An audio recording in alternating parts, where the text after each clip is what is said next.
All right, the Detroit Lions are calling out one of their players to just flat out be better.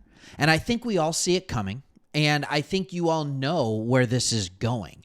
But the Detroit Lions have called out a player. So right before I get into that, like, subscribe, all that good stuff. But I want you to leave a comment, and I want you to let us know who's the one player that you think needs to step up for this team to go from, oh, they're 8-3, it's cute, they're at the top of the division, but nobody views them as a Super Bowl contender. So who is the player that needs to step up in a way that they can be a Super Bowl contender?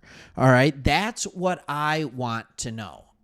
That's what I want to know right now. And then I am going to do a couple things, and we can talk about what that looks like and what player that's going to be. But first, without further ado, let's just jump into it. They are calling out Josh Paschal to step up specifically to get after the quarterback. And you could have guessed this, right? Like, the biggest weakness for the Detroit Lions so far this year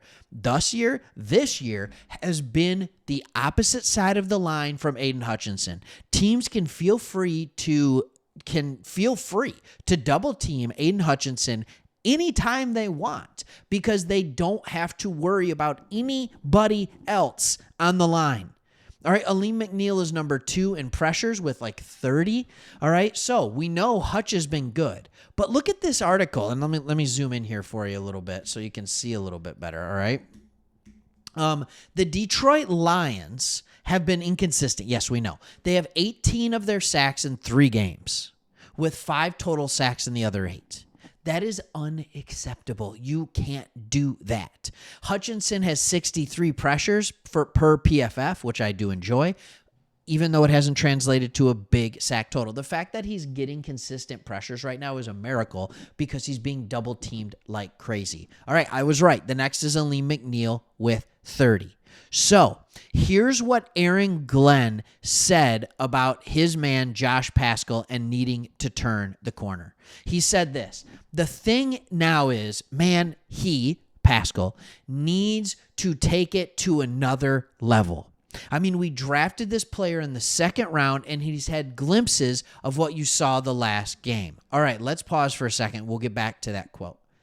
He was a 2nd-round pick. I mean, he had like a hernia thing. He had some injury stuff. This is a guy who in college was a good player.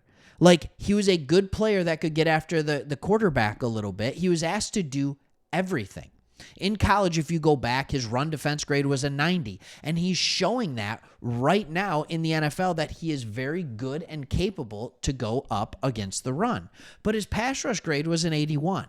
And you see it. His freshman year, he had 4 sacks in 2020. He had 4 his sophomore year. And then in his junior year, he moved that up to 6.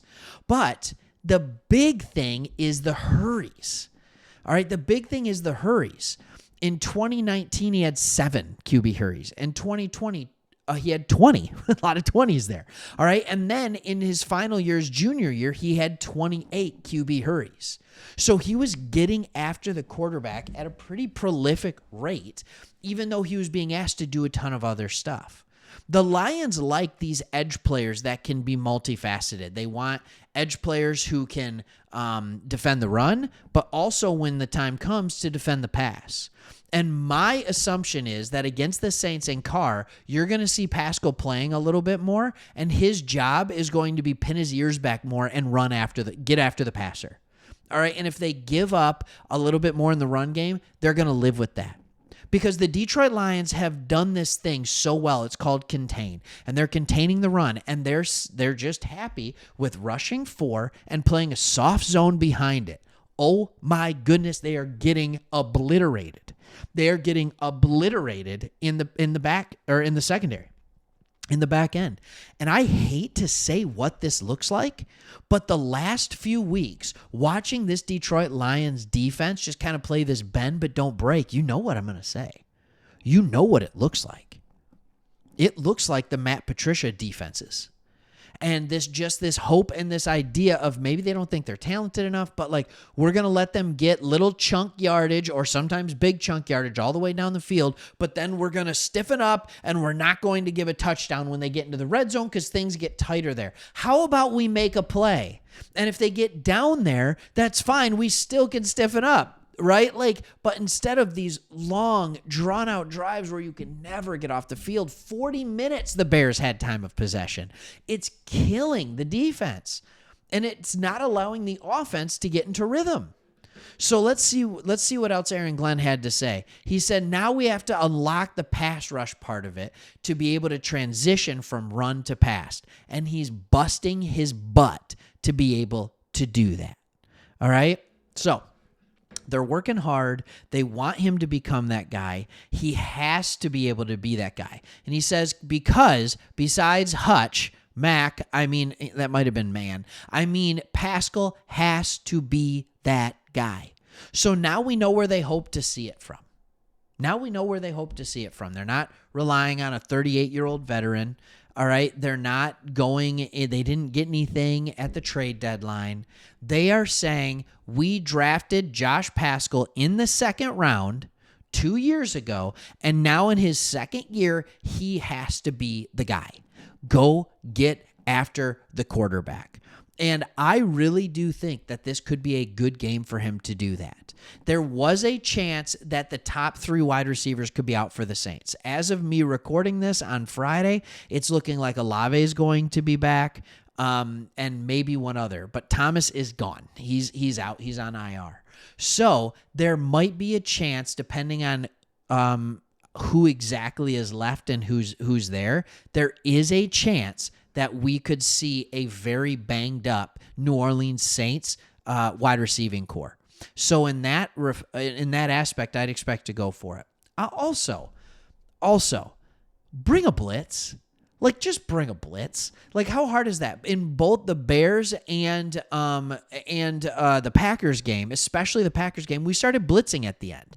All right, in the fourth quarter, we started pressuring up more, and it worked. Like, go the opposite way. Where you take chances early in the game on the defensive side of things, rather than waiting till you're down and behind. Like, this mantra of this offense and the amount of times they go for it on fourth down and the way the aggressiveness with Dan Campbell plays with, can we please see that from the defense? Get aggressive here, people. That's my big thing. So anyways, that's kind of my 2 cents on all of this. I'm sure we'll be talking about it more, and I'll be here talking with all of you after the game on Sunday. So let's hope for a Lions victory, 9-3.